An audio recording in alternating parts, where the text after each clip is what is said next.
What's up, everyone? It's Q from Retro Q Gaming here, and I'm bringing you a tale of no, not even cautious optimism, just a tale of caution. So, Warner Brothers today announced that the first proper post-release DLC for Batman Arkham Knight, which is the Batgirl A Matter of Family DLC, they announced the price and the date for it.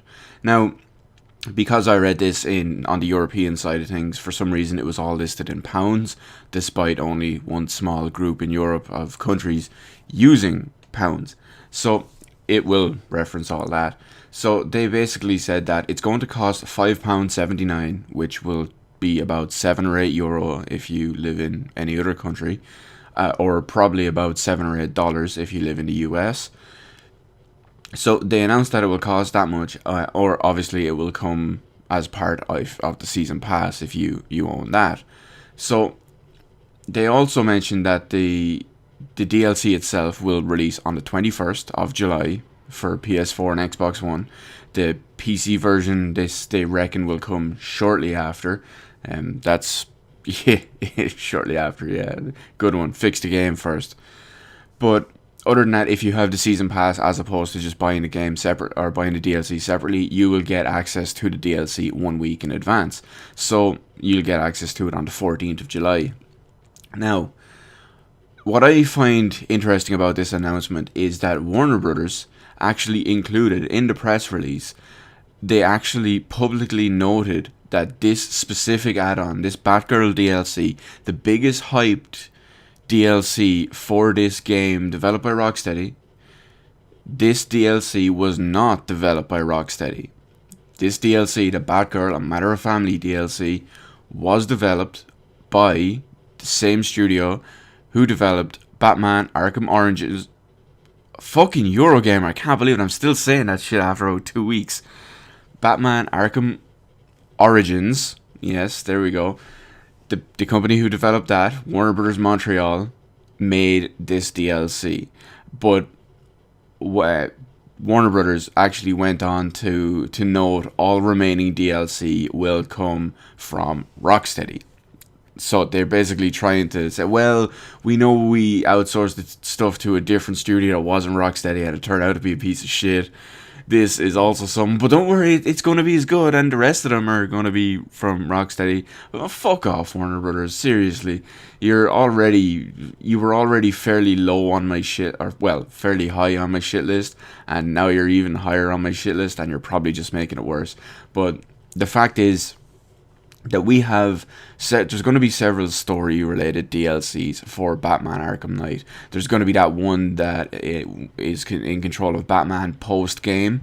There's the one where I think you swap between, I think it's Batman, Catwoman, and Nightwing or something like that. It tells all of theirs, or maybe it was maybe it was Robin, Catwoman, and Nightwing. They tells all their stories and ties it all up post game. So we'll see how it goes anyway, because this is it shows that Rocksteady have been doing the other DLC, the less hyped up DLC, and yet they're doing story DLC, but they're not doing this one, the one that has the biggest hype and the biggest, just whatever you want to call it, I won't say story around it, but the biggest coverage around it. I mean, combined, for all the other DLCs, short of the Batgirl one, I think I've seen like one article per piece. And that's not just one article per piece per website. I mean, I'm talking throughout the entire course of the run up to Batman Arkham Knight, across all websites. I think I've seen like one article for the Batman DLC, one article for the I can't remember the name of the one for the Robin, Nightwing, Catwoman DLC. I think I saw like one article about that. I saw one article about the Batmobile races, one about a bunch of challenges. So I mean, it's all very few except the Batgirl DLC, because when this was announced, this was a big deal because apparently everyone wanted to play Batgirl, and now they're getting to play Batgirl, but it's developed by a studio who are basically a shite developer, and that's all I can say. So it's a word of caution, everyone.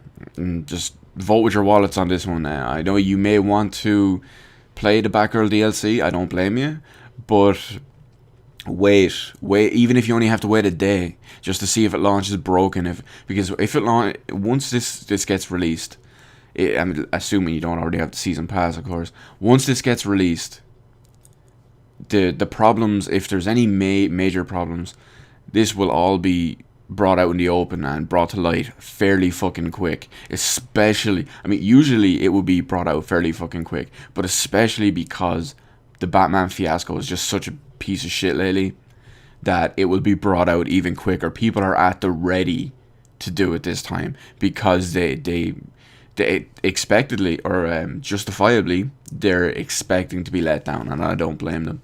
So even if you only have to wait a day before buying the DLC to see if it works, I won't even say relatively well, but just to see if it works properly and that it's like completable and acceptable. Just wait a day. That's it. That's all I can say. Just wait one day. If you must buy this, just wait one day. I think it will benefit everyone in the long run anyway. I mean, if you do wait the one day and then you buy the DLC and it turns out it's like, okay, fine, that's good. You bought the DLC, you waited, and it turns out it wasn't broken. And if it is broken and you wait a day and it's like, oh wow, well, someone saved me some money because it was a piece of shit and didn't work properly, I'll buy it later. Maybe when it's on sale, or maybe I'll just say fuck Warner Brothers completely, which is what I would suggest doing. But that's a whole different other video that I've probably made already. So that's pretty much it. Just it's cautious optimism, everyone. Despite, well, I won't even say cautious optimism. Actually, it's another cautionary tale, like I said at the start of the video. And yeah, that's pretty much it. I'm just going to end the video there. So let me know in the comment section below what your thoughts and opinions are about Warner Brothers actually bringing it to attention. The fact that it's not actually developed by Rocksteady, despite being the biggest, highest profile DLC of the Batman, not just the Batman series, but of the Arkham Knight DLC game collection, whatever you want to call it. So let me know all that in the comment section below.